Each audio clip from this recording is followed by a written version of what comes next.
Guys, what's up? What's up? Magandang hapon. Good afternoon sa inyo.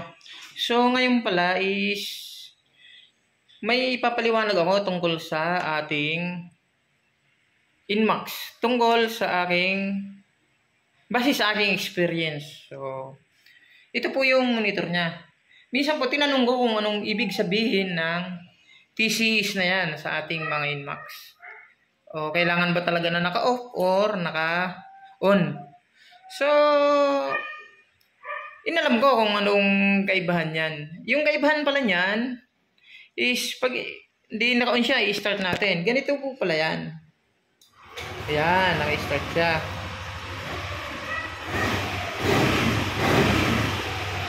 Ayan, naka-off siya. Ibig sabihin pala ng TCS. So, punta tayo dito sa kabila. Yung TCS pala, pag naka-off, is kamukha lang din ng mga scooter na pag binira mo siya sa gulong, hindi siya pupugat-pugat.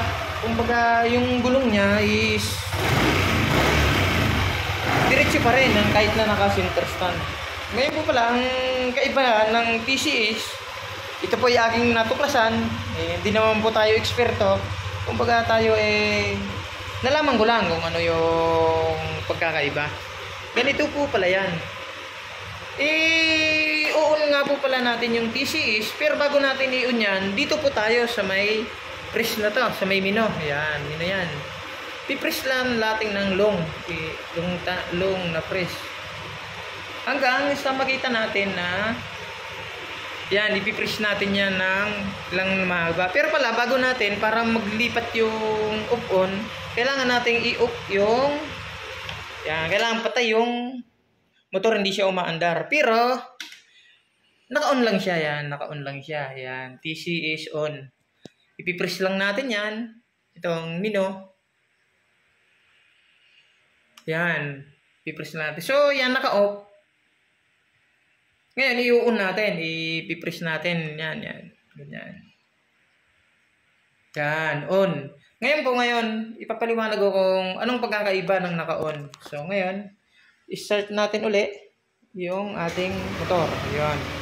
So, ayan. Naka-on yan. Naka-TCS. Yan, ang pagkakaiba.